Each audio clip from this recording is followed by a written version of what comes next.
Hello students, nucleus academy में आपका स्वागत है। आज हम फिजिक्स का फर्स्ट लेसन स्टार्ट करेंगे 12th स्टेट बोर्ड का, that is the rotational dynamics. पहले सर्कुलर मोशन, रोटेशनल मोशन ये अलग अलग लेसन होते थे। अब ये कंबाइन करके एक ही कर दिया गया है। इसमें अपने को कुछ बेसिक पहले जानना पड़ेगा, उसके बाद हम आगे क्या मेन टॉपिक्स है उसके बारे में जानेंगे। तो सबसे पहले आपको पता रहना चाहिए कि सर्कुलर मोशन क्या होता है, क्योंकि रोटेशनल मोशन जानने के लिए हमको पहले जानना पड़ेगा कि सर्कुलर मोशन क्या होता है। तो what is the circular motion, उसके बारे में हम जानेंगे।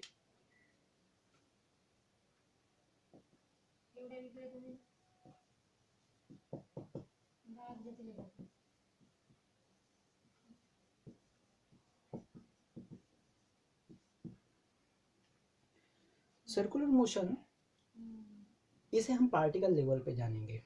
आपको पता है कुछ पार्टिकल्स होते हैं, बहुत ही छोटे छोटे होते हैं, कुछ तो आंखों से दिखते भी नहीं, उसे माइक्रो पार्टिकल कहते हैं, और जो आंखों से दिखते हैं उसे मैक्रो पार्टिकल कहते हैं। तो हमने कुछ पार्टिकल्स इमेजिन करके उसके सर्कुलर मोशन के बारे में जानना है।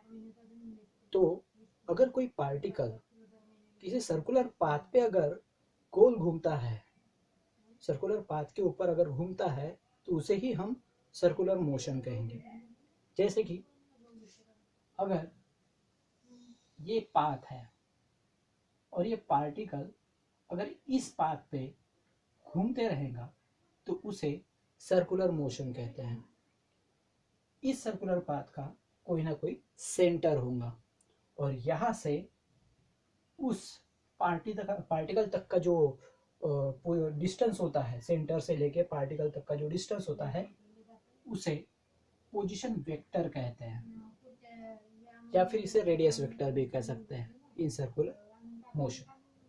ना अब इसके बाद अपन देखेंगे कि सर्कुलर मोशन के लिए कौन सी काइनेटिक इक्वेशंस है। Generally Newton's law of motion के अकॉर्डिंग तीन इक्वेशन, काइनेमेटिक इक्वेशन उसके लिए बनाई थी बेसिकली। तो उस इक्वेशंस को हम जानेंगे, kinematic equation of the motion.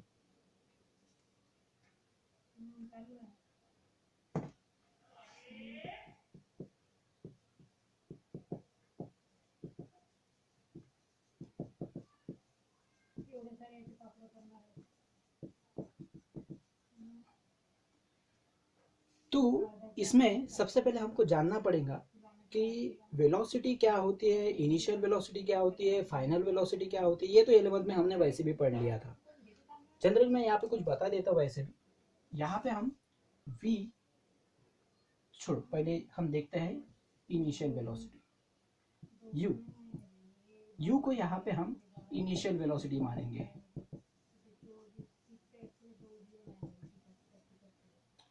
ये 0 भी रह सकती है या नॉट इक्वल टू 0 भी रह सकती है। v ये फाइनल वेलोसिटी मानेंगे।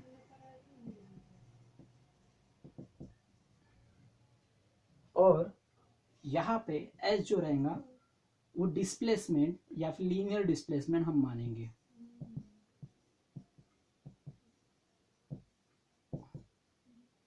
जैसे अगर a से लेके b तक का अगर पोजीशन, डिस्टेंस या फिर डिस्प्लेसमेंट हमने ट्रेवल किया है, it is denoted by s। यहाँ से लेके यहाँ तक। वैसे ही रोटेशनल मोशन में अलग तरीके के वेलोसिटीज हम यूज करते हैं, दैट इज एंगुलर वेलोसिटी, क्योंकि वहां पे एंगल्स बहुत मायने रखते हैं। ठीक है, T that is the time, यहाँ पे टी स्मॉल टी टाइम को शो करेंगे, और it is always measured in second. इसका SI unit, CGS unit second ही होता है। आगे देखेंगे हम इसके एंगुलर्स के फॉर्म। In rotational motion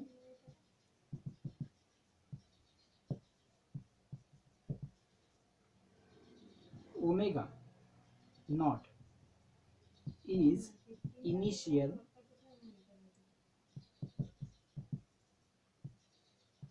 angular velocity।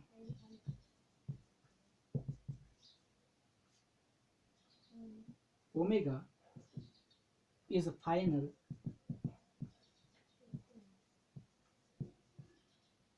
Angular velocity, theta ये रहेगा एंगुलर डिस्प्लेसमेंट।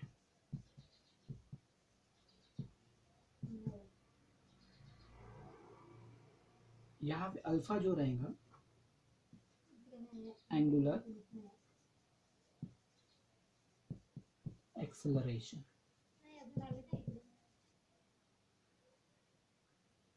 इस तरीके से, और टाइम के लिए तो टी रहेंगे ही। यहाँ पे एक चीज बताना रह गया, वो मैं यहाँ पे बता देता हूँ, that is the linear acceleration A से शो किया जाता है।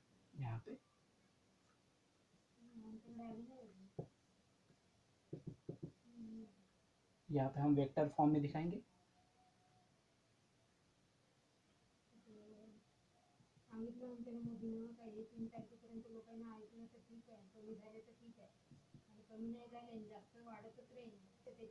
ठीक है, तो ये कुछ बेसिक्स है, और इसके काइनेमेटिक इक्वेशन हम तैयार करेंगे। काइनेमेटिक इक्वेशन ये 9th क्लास में ही दिया था कि किस तरीके से काइनेमेटिक इक्वेशन तैयार होता है, और 11th में भी उसको अच्छी तरीके से दिया गया है। आपको पहले 11th की बुक को अच्छे से पढ़ना पड़ेगा, तब जाके ये सारी चीज़ें आपको बेसिक समझ में आएंगे। वैसे भी थोड़ा कुछ बेसिक मैं समझा रहा हूँ। फर्स्ट काइनेमेटिक इक्वेशन क्या है in linear form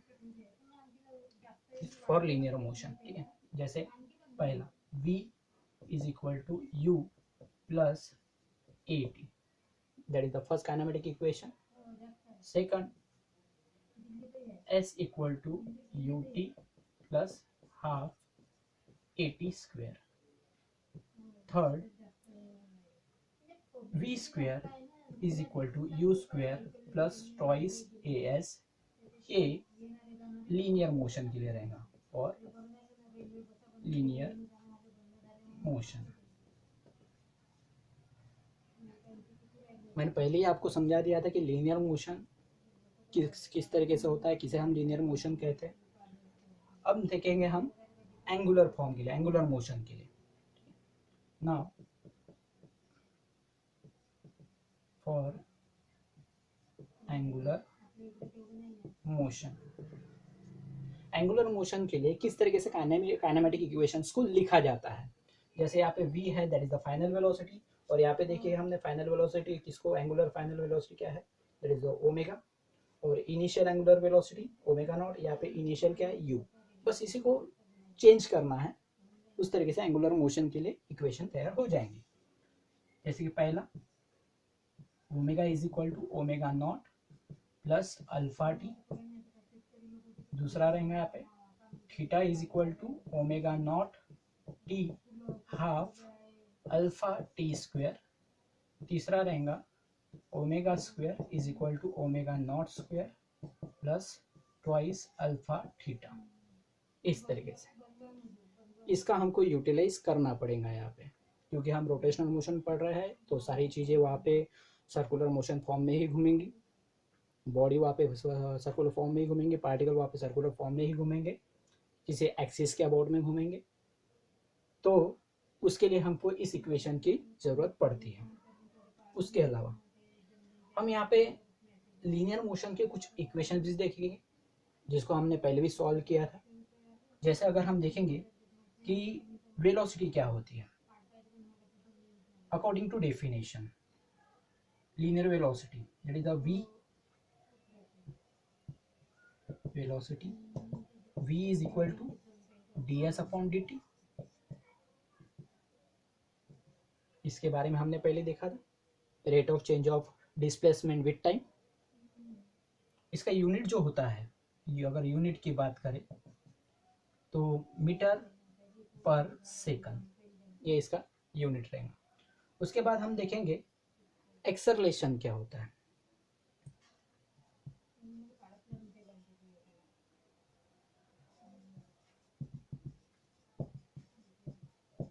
That is the rate of change of velocity with time। इसको हम डिस्प्लेसमेंट के फॉर्म में भी लिख सकते हैं। अगर v के जगह v की वैल्यू क्या है, ds अपॉन dt, अगर ये पुट कर दिया जाए तो d बाई dt तो D S upon D T हमने क्या कर दिया, यहाँ पे v की जो वैल्यू है वो v की जगह पुट कर दिया, तो फाइनली क्या आंसर आएगा इसमें, D square S upon D T square. और इसका जो यूनिट रहता है वो रहेगा मीटर, दैट इज डिस्प्लेसमेंट को हम मीटर में गिनते हैं, मीटर पर सेकंड स्क्वेयर, इस तरीके से। इसके बाद हमको जानना पड़ेगा कि एंगुलर वेलोसिटी के फॉर्म में इसको कैसे लिखा जाता है। एंगुलर वेलोसिटी के बारे में देखते हैं। जैसे कि एंगुलर डिस्प्लेसमेंट को हम angular displacement that is denoted by theta. अगर कोई पार्टिकल अगर यहाँ पे है, सपोज ये इसकी इनिशियल पोजीशन है ए, और ये सर्कुलर पाथ का सेंटर, और ये इसका position vector that is the R. तो यहाँ पे अगर पार्टिकल टी टाइम के बाद अगर बी पोजीशन पे जाता है, यहाँ पे भी हम पोजीशन वेक्टर दिखाएंगे, क्योंकि पोजीशन वेक्टर क्या करता है, हर बार पार्टिकल की पोजीशन को ट्रेस करता है। और यहाँ पे दो पोजीशन के बीच में, दो रेडियस वेक्टर के बीच में एक एंगल तैयार होता है, दैट इज द थीटा, या फिर डी थीटा से भी हम शो कर सकते हैं, इसे डी थीटा से भी शो कर सकते हैं। तो इसे एंगुलर डिस्प्लेसमेंट कहा जाता है। The angle trace by a position vector, angle traced by position vector from initial position to final position is called as a angular displacement. Now, तो यहाँ पे हम एंगुलर वेलोसिटी के बारे में जानेंगे, दैट इज ओमेगा के बारे में। आप इसे पहले नोट डाउन कर लीजिए, पॉज करके हम आगे बढ़ते हैं।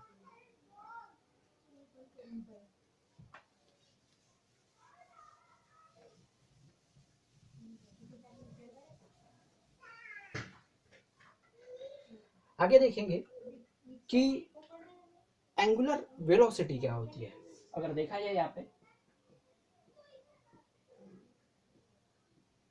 एंगुलर वेलोसिटी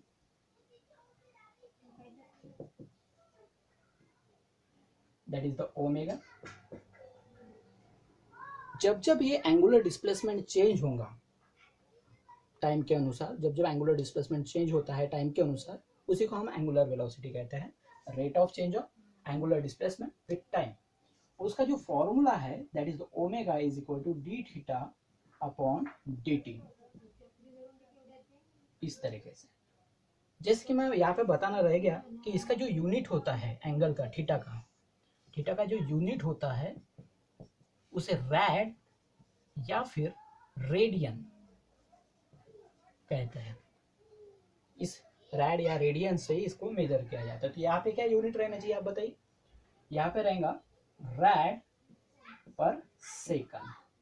देख सकते हो आप वेलोसिटी का जैसा है यहाँ पे displacement time, displacement upon time metre per second, वैसे ही यहाँ पे angular displacement upon time radian per second. Velocity का ये एंगुलर वेलोसिटी का फॉर्मूला है और ये लीनियर वेलोसिटी का फॉर्मूला है। वैसे ही हम देखेंगे यहाँ पे कि एक्सेलरेशन, एंगुलर एक्सेलरेशन के लिए क्या है, angular acceleration it is denoted by alpha, और इसका फॉर्मूला क्या होगा, rate of change of angular velocity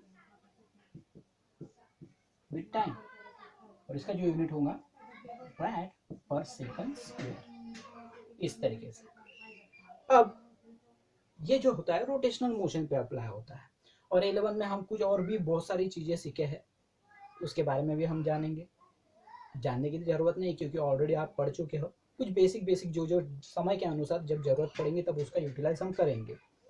अब हम देखते हैं कि what is the real force and pseudo force.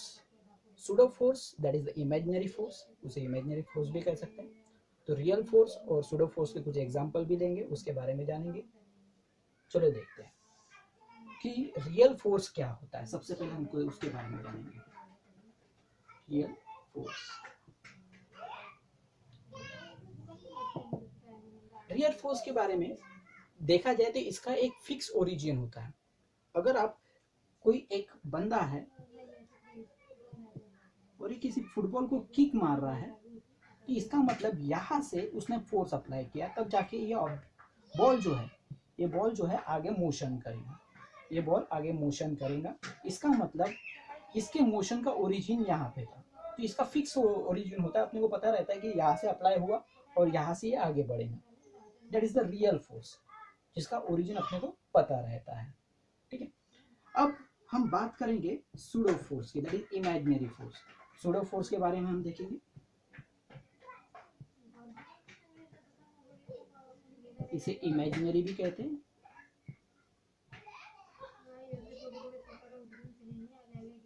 अब सूडो फोर्स क्या होता है, ये इमेजिनरी फोर्स क्यों कहते हैं इसे? मान लीजिए अगर आप बस में ट्रैवल कर रहे हैं, बस में ट्रैवल कर रहे हैं और ड्राइवर ने अचानक ब्रेक मार दिया, तो आप सडनली आगे चले जाते हैं, तो फोर्स कहाँ लगा? फोर्स का ओरिजिन कहाँ पे है? वहां पे कोई फिक्स ओरिजिन नहीं रहता। आप जो मोशन कर रहे हैं, वो मोशन आपके ऊपर फोर्स लगने से नहीं हुआ, तो उसका कोई फिक्स ओरिजिन नहीं होता। इसका मतलब वो क्या होता है, इमेजिनरी फोर्स होता है, जिसका ओरिजिन फिक्स नहीं होता। ओरिजिन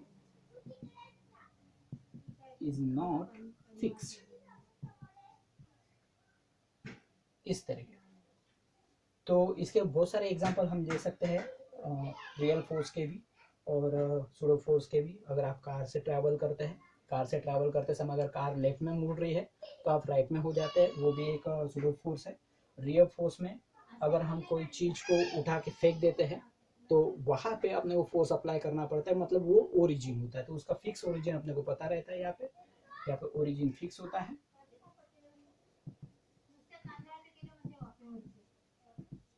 और यहाँ पे ओरिजिन फिक्स नहीं होता है। तो आपको इतनी बातें समझ में आई होंगी। आगे देखते हैं कैरेक्टरिस्टिक्स ऑफ सर्कुलर मोशन क्या होता है। नेक्स्ट टॉपिक है अपना कैरेक्टरिस्टिक्स ऑफ सर्कुलर मोशन। तो आप पहले इतना लिख लीजिए, हम आगे बढ़ते हैं।